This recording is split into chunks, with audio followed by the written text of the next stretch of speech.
Bom, pessoal, então, eu fiquei responsável por explicar o que é Ethernet. Introdução bem básica do que é Ethernet. Ethernet é uma rede local, vamos dizer assim, chamada LAN, que ela serve justamente para conectar os dispositivos que estão conectados numa rede. Vamos dizer computadores, celulares. Celulares não entra tanto, mas impressora, enfim, computadores, impressoras, que eles vão estar tudo conectado dentro de uma rede. Então, o cabeamento que usa, né, o Ethernet, é o RJ45, que é esse cabo aqui, né? Vocês podem ver. Eu vou estar introduzindo também aí a imagem dele melhor para vocês. O Ethernet, ele tem esse primeiro cabeamento aqui, que é o chamado macho, e esse aqui que é o fêmea, que é introduzido na parede, que é para passar as informações durante a transmissão do cabo, né? Os conceitos básicos da Ethernet. Ele é utilizado com topologia de barramento ou topologia estrela, vai estar aparecendo a imagem aí também para vocês. O protocolo dele utiliza protocolo CSMA-CD. Resumindo aí, Carrier Essence Multiple Access. Então ele tem múltiplos acessos, vamos dizer assim. E Collision Detection. A velocidade dele varia entre 10 megapixels a 100 gigapixels. Bom, a distância dele é de 100 metros, apenas 100 metros. Os tipos de Ethereum são Fast Ethereum, que chama, que é 100 megapixels. 100 megapixels, utiliza cabo UTCP ou STCP, vou colocar também a imagem para vocês. Tem 1 GB Ethereum, que é 1 GB, como já diz, e 10 GB Ethereum, que usa o mesmo tipo de cabo, UTCP e STP. De fibra ótica, claro. Esses aí que são de 1 GB para 10 GB, só ressaltando que são fibra ótica. Os componentes é o hub, o concentrador de sinais, tem um switch, contador de pacotes, tem um roteador, que é o que tem na sua casa. O switch fica mais em empresa, enfim, aqueles... Eu vou botar a imagem aí para vocês, são aqueles que vão ficar mais nas empresas, pegando mais com mais informação e se conectam em vários outros. E a placa de rede. As vantagens é que ele é baixo custo, tem fácil instalação, alta velocidade e compatibilidade. A desvantagem é o limite de distância, que é só apenas 100 metros, então não tem como fazer muita coisa. Conflito de colisão, ele pode sofrer colisões aí durante as informações que está sendo passada aí, ele pode sofrer bastante colisão. E a segurança dele é muito vulnerável, então é uma desvantagem muito grande aí para a gente que trabalha com isso. Todo mundo que trabalha com isso sabe que a gente precisa do máximo de segurança. As aplicações são em redes locais, como eu já disse lá, redes metropolitanas, redes em área ampla e internet. Ethereum é uma tecnologia fundamental para redes e computadores. Sua evolução permitiu aumento da velocidade e eficiência. Entender Ethereum é essencial para profissionais da TI e desenvolvedores. Os recursos adicionais são IEE 802.3, padrão Ethereum, RFC 894, especificação Ethereum, e o livro Ethereum, o Guide Network Installation, de Bob Metcalfe. Então, pessoal, Ethereum é basicamente isso, não tem muito o que explicar dele, é mais superficial a introdução dele, é muito simples de entender, querendo ou não. E só ressaltando aí que no futuro a Ethereum pode vir com 400 gigapixels e pode vir até com 1 terabyte, rede definida por soft, redes virtuais e enfim. Isso é a introdução de Ethereum. Olá, eu me chamo Rafael, sou da turma do segundo B, do curso técnico de informática. Bom, eu irei falar sobre a intranet. Bom, o que é a intranet? A intranet, ela é uma rede de computadores privadas, acessível apenas para usuários autorizados em uma organização. Ela funciona como uma espécie de internet inteira, permitindo a comunicação e o compartilhamento seguro de informações e dados entre os colaboradores de uma empresa. Bom, agora eu vou falar sobre o significado da palavra intranet. O termo intranet vem da combinação do prefixo latim intra, que é dentro, e da palavra inglesa net, que é rede. Bom, agora ele está falando sobre alguns exemplos do uso da intranet. O primeiro exemplo que eu direi aqui é do banco de dados. A intranet ela centraliza informações importantes da empresa, como dados de clientes, documentos, facilitando o acesso e a busca por informações. Outro exemplo é o ambiente virtual colaborativo. A rede privada permite que equipes trabalhem em conjunto em documentos, arquivos, mesmo estando em dispositivos diferentes. Além disso, líderes podem usar ferramentas para o gerenciamento de projetos. Outro exemplo é a comunicação interna. A intranet ela é uma ferramenta para divulgar notícias, vídeos, avisos, outros comunicados internos, bem como pode ser um espaço para acesso de documentos de interesse geral, cronogramas, planilhas, pesquisas, treinamentos. Outro exemplo que eu posso citar aqui é as mídias sociais corporativas, que são aqueles portais de rede privada, podendo ser usados para criar comunidades online, onde os colaboradores podem interagir e compartilhar conhecimentos. Outro exemplo que eu irei citar aqui é a automação de processos. Bom, a intranet ela pode autonomizar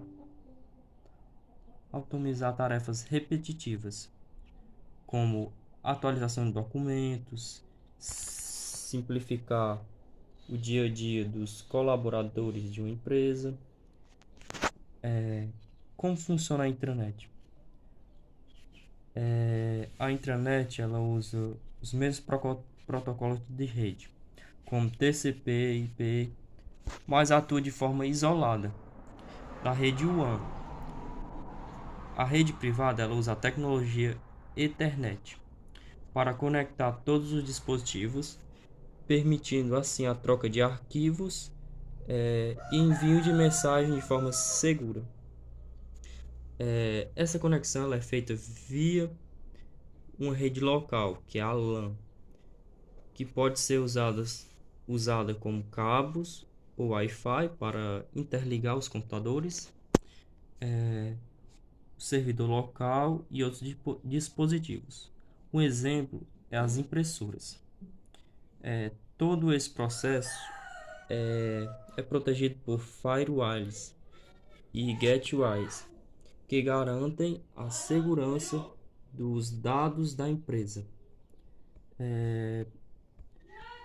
Outro ponto, bom, próximo tópico, eu irei falar sobre as vantagens da intranet. A primeira vantagem é a centralização de informações. Todos os documentos, guias e outros arquivos importantes da empresa ficam reunidos em um único lugar, facilitando assim o acesso e reduzindo o tempo gasto em buscas. Outro exemplo é a colaboração em tempo real. Ferramentas de edição colaborativa e chat permite que... Bom dia, boa tarde ou boa noite para quem está assistindo esse vídeo. Meu nome é João Romário, eu sou da Escola Estadual de Educação Profissional EP Manuel Mano, sou do curso técnico de informática. Estou aqui para apresentar e dar uma pequena explicação sobre tradução de endereço ARP.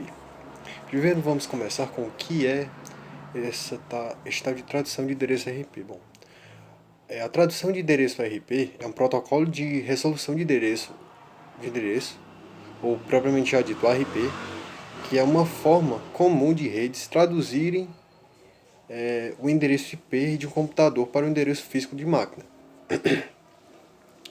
Com esses dois endereços diferem em comprimento e formato, o ARP é essencial para permitir que computadores e outros dispositivos se comuniquem através de uma rede.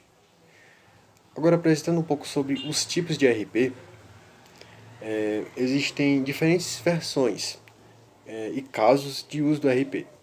Vamos dar uma olhada em algumas. Primeiro é o ARP de proxy.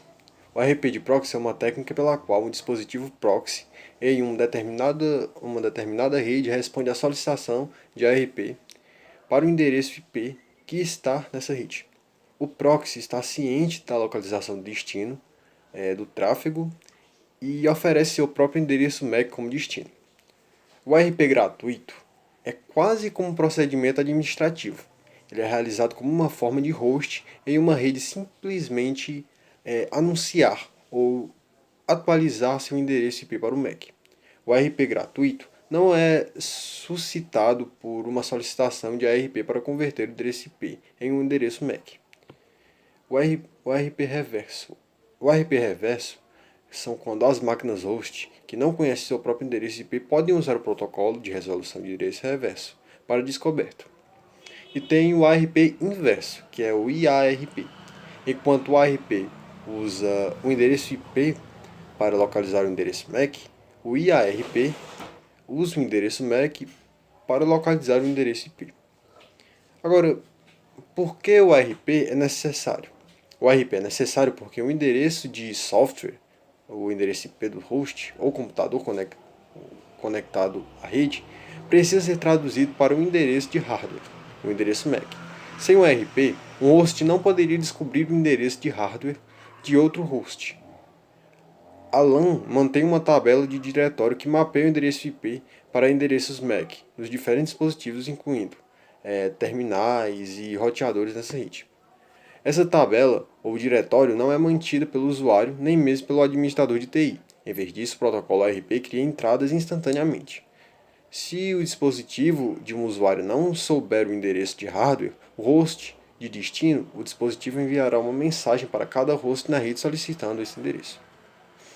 E como funciona? Quando o novo computador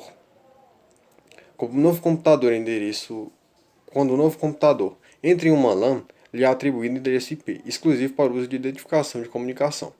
Pacotes de dados chegam até o gateway, destinado a uma máquina host específica. O gateway, o hardware, em uma rede, que permite que os dados fluem de uma rede para outra, solicita que o programa RP encontre o endereço MAC que corresponde ao endereço IP.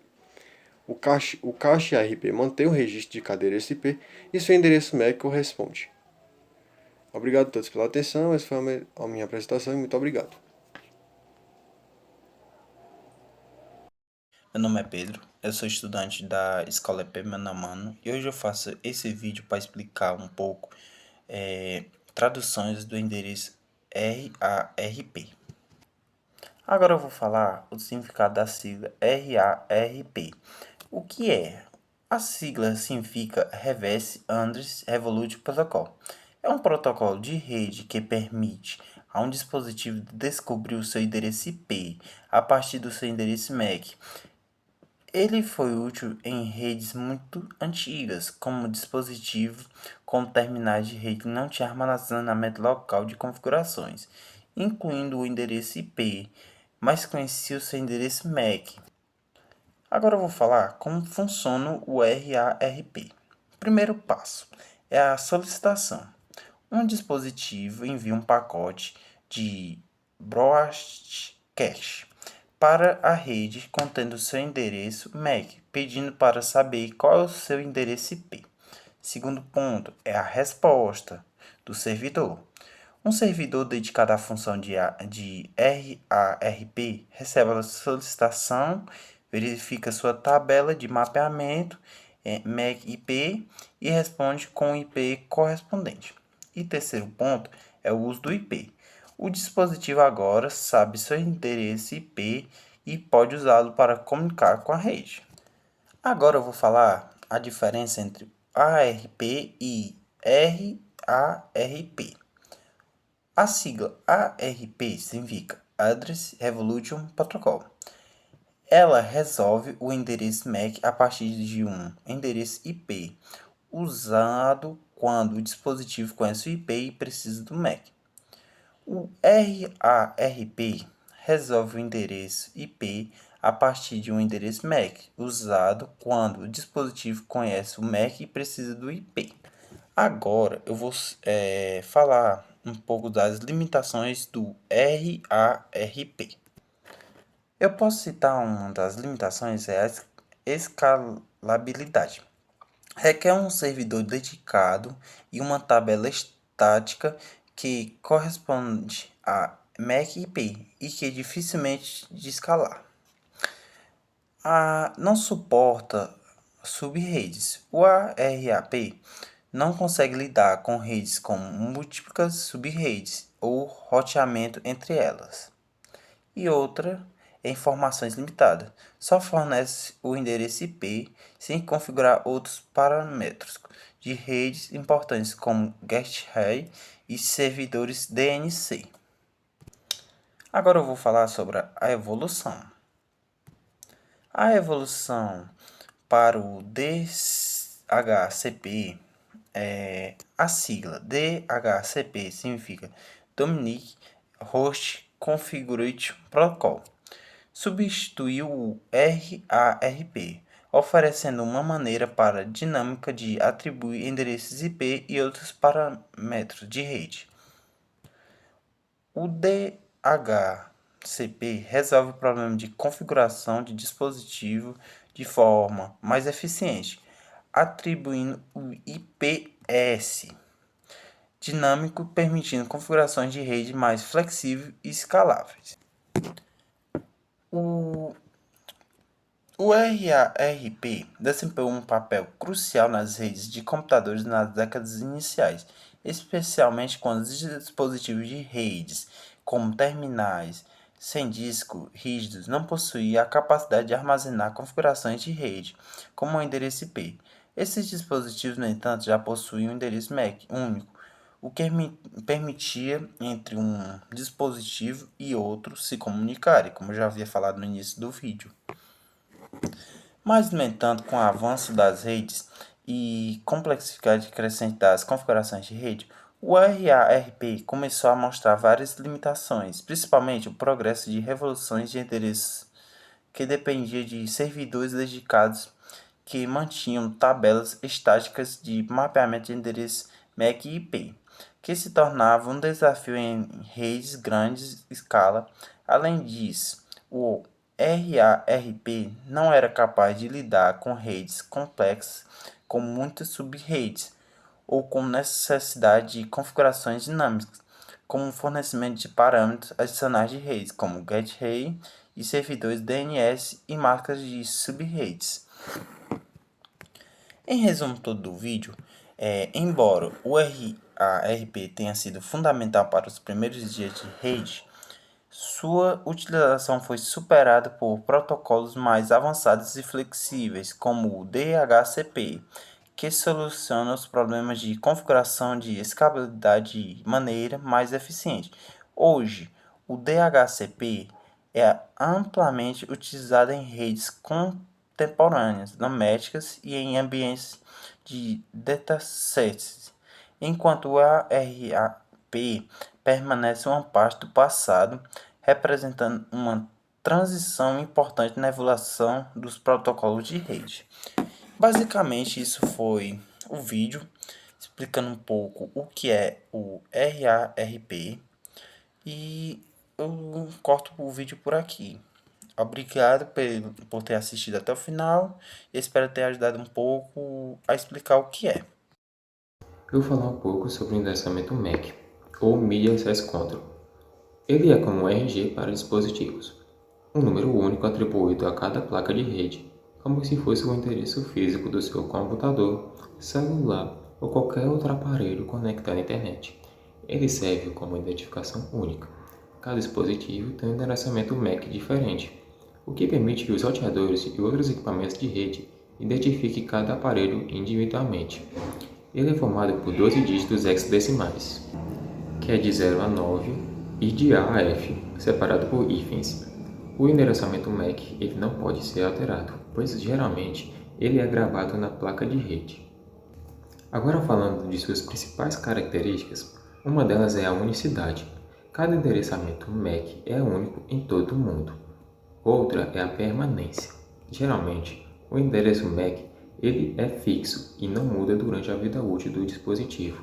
O seu formato, que ele é composto por 48 bits, geralmente é representado em formato hexadecimal, ao qual falei antes, e também a camada de rede a qual ele opera, que é a camada de enlace, de dados do modelo OSI, responsável pela transmissão de dados entre dispositivos em uma mesma rede. Agora falando de suas funções, uma delas é a identificação, que permite identificar cada dispositivo em uma rede, a filtragem, e pode ser utilizado para filtrar o tráfego de rede, permitindo ou bloqueando o acesso de determinados dispositivos, configuração, que é usado para protocolos como DHCP, para atribuir endereços IP aos dispositivos. Agora falando de exemplos, um deles é o comando ipconfig, que é uma ferramenta de linha de comando presente em sistemas operacionais Windows, que permite visualizar as configurações de redes de um computador. Ele é utilizado para obter informações detalhadas sobre as interfaces de rede ativas, como o endereço IP, que é um endereço numérico que identifica um dispositivo em uma rede, máscara de subrede, que define o tamanho da rede local, gateway padrão, que é o dispositivo que direciona o tráfego para outras redes, o endereço MAC, ao qual eu havia falado antes, o DNS, que são os servidores que convertem nomes de domínios em endereço IP. Agora falando para que serve o ipconfig. Ele diagnostica os problemas de rede, porque ele exibe as configurações de rede, e ajuda a identificar problemas de conectividade, como endereços IP incorretos ou configurações de DNS erradas. Ele também ajuda na verificação de configurações, pois permite confirmar se as configurações de rede estão corretas e se o dispositivo está conectado à rede corretamente. Ele ajuda na observação das configurações manual, caso seja necessário configurar a rede manualmente. O ipconfig fornece informações necessárias para essa tarefa. Agora eu vou falar como usar o ipconfig. Para executar o comando ipconfig, basta seguir os passos, que é abrir o prompt de comando, que no Windows é pressionando as teclas Windows R. Na janela que aparecer, digite CMD e pressionar Enter. Depois, na janela do prompt de comando, digita ipconfig e pressione Enter, que aí aparecerá as configurações certinhas. Agora eu vou falar como ele funciona na prática. A identificação. Quando você liga o seu computador, ele envia um sinal para o roteador com o seu endereço MAC. O roteador reconhece seu dispositivo e associa a um endereço IP. Outro tipo de endereço utilizado para identificar dispositivos em uma rede. Na comunicação, quando você acessa um site no seu computador, o pedido é enviado do seu endereço do seu computador para o roteador. O roteador, ao identificar o endereço MAC do seu computador, encaminha o pedido para a internet. E também a filtragem, a qual eu falei antes, que você pode configurar o seu roteador para permitir ou bloquear o acesso de determinados dispositivos à sua rede com base em seus endereços MAC. Por exemplo, você pode bloquear o acesso de um dispositivo desconhecido à sua rede. Bom, eu vou falar sobre IPv4. IPv4 é Internet Protocol versão 4. É um formato de endereço padrão que permite que todos os computadores da internet se comuniquem entre si. O IPv4 é escrito com uma sequência de dígitos de 32 bits e um endereço IPv4 é composto por 4 números, cada um entre 0 e 255, separados por pontos, sendo que é formado por 4 partes de 8 bits. Os principais recursos do IPv4, que foi lançado em 1978, o IPv4 padronizou a comunicação entre os computadores da internet. Ele é um protocolo sem conexão, o que significa que os dados podem ser enviados sem que os partes gastem tempo estabelecendo uma conexão direta e requer apenas pequenas quantidades de memória. O IPv4 oferece mais de 4 bilhões de endereços exclusivos, o que parecia mais do que o suficiente naquela época. No entanto, pode mudar em 40 anos. À medida que cada vez mais dispositivos ficam online, o IPv4 está atingindo o limite, precisando de um novo padrão. Felizmente, temos um bom candidato, que é o IPv6. O IPv6 é o Internet Protocol versão 6. É um padrão atualizado para identificar computadores na internet como o IPv4. Ele oferece um identificador exclusivo a cada dispositivo que foi ajustado para acomodar o número crescente de computadores conectados na internet. O IPv4 aumenta o número de endereço IP possível de 4 bilhões de IPv4 para 340 milhões de trilhões. O IPv6 é escrito com uma string hexadecimal de dígitos de 128 bits, sendo que é formado por 8 passos de 16 bits. O IPv6 foi utilizado para acompanhar a internet moderna atual. Isso significa se livrar de alguns componentes do sistema IPv4 que não são mais necessários do que veremos a seguir. Os principais recursos do IPv6 que para agilizar as transferências de dados, o IPv6 torna qualquer dos endereços diretamente acessível um para o outro novamente. O IPv4 precisa introduzir etapas adicionais para compensar a relativa falta de endereço exclusivo. O IPv6 foi criado para fazer com que os dados sejam transferidos com mais eficiência. Suporte para a qualidade de serviço, COS, significa uma colocação de recursos mais eficientes quando a velocidade da internet está sendo limitada. O QoS prioriza mais bits de dados devem ser e primeiro. Qual a diferença entre endereço IPv4 e IPv6? A diferença entre IPv4 e IPv6 é que os endereços IP são mais longos e formatos de maneira diferente. Portanto, há mais configurações de endereços IPv6 exclusivos possíveis. O IPv4 é um sistema de 32 bits que usa uma sequência de números separados por pontos, enquanto o IPv6 é um sistema de 128 bits que usa sequência alfanuméricas separadas por 2 pontos. Por que não mudamos para IPv6 completamente? Trocar IPv6 interrompe esse negócio. Provedores de internet e empresas precisam manter a produtividade e as pessoas não querem interromper no serviço de internet, enquanto a transição seja apenas voltada para o futuro, mas não estritamente necessária, será uma súbita ingridilenta. A máscara subrede, o endereço IP, tem dois componentes de endereço de rede e endereço do host. Uma máscara de subrede separa o endereço IP nos endereços de rede e de host. As subredes dividem ainda mais a parte do host e o endereço IP em uma subrede, e o endereço de host se a subrede adicional for necessária. Ele é chamado de uma máscara de subrede porque ele é usado para identificar o endereço de rede e o endereço IP por perform. Uma operação de bit a passo de uma máscara de netmask.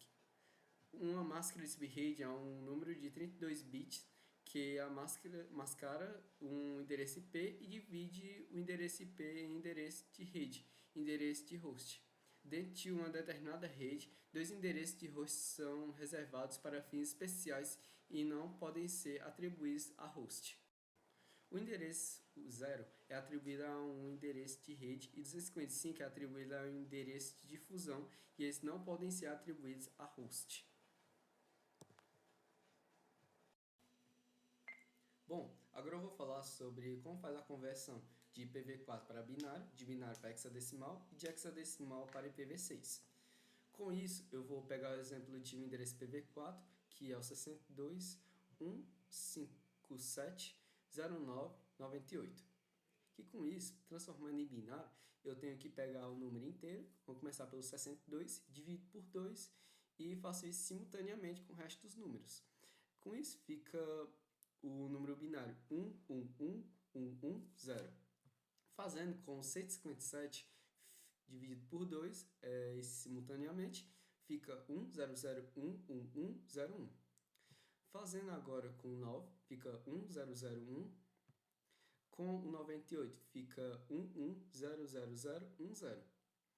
Agora, eu vou mostrar a tabelinha de binário para hexadecimal. O diferencial do binário para hexadecimal é que quando chega no 10, em vez de colocar o número inteiro 10, coloca o A, que é uma representação em hexadecimal, que só vai do 10 até o 15. Pois então, se a soma der entre 10 e 15, como eu vou mostrar no próxima página, tem que colocar a letra em vez do número. Agora, eu vou falar como faz a conversão de binário para hexadecimal. Primeiro eu vou fazer pelo 62, que o número em binário vocês já estão vendo na tela. Aí eu tenho que dividir eles em duas partes, que é o que começa da direita para a esquerda, que tem que ser 4 números. Aí fica 0, 1, 1, 1. E o outro lado sobra só 1, 1. Pois então, se é para ser formado por 4, vocês colocam 0, colocam 2 0 do lado do 11. Que agora vocês vão ter que fazer agora o 2 elevado a esse número em binário, que como começa aqui pela direita. 2 elevado a 0 é 1, vezes 0 é 0. 2 elevado a 1 é 2, vezes 1, 2. 2 elevado a 2 é 4, vezes 1, 4. 2 elevado a 3 é 8, vezes 1, 8. Agora pela esquerda, da esquerda. 2 elevado a 0 é 1, vezes 1, 1. 2 elevado a 1 é 2, vezes 1, 2. 2 elevado a 2 é 4, vezes 0, 0. 2 elevado a 3, 8, vezes 0, 0. Pois aí vocês têm que somar esses valores que deram em cada parte, depois somar. A da direita deu 8 mais 4 mais 2 mais 0, que somando tudo dá 14. E da esquerda dá 0 mais 2 mais 1, que é igual a 3. Que agora vocês vão juntar esses dois valores, mas vocês se lembram que, como eu disse na tabelinha de hexadecimal para binário, do 10 até o 15 começa a colocar a letra. Aí vocês veem que o número inteiro 14 está entre 10 e 15. Pois então, vocês vão ter que ir lá na tabelinha, onde mostrei, e ver que o 14 é representado pela letra E.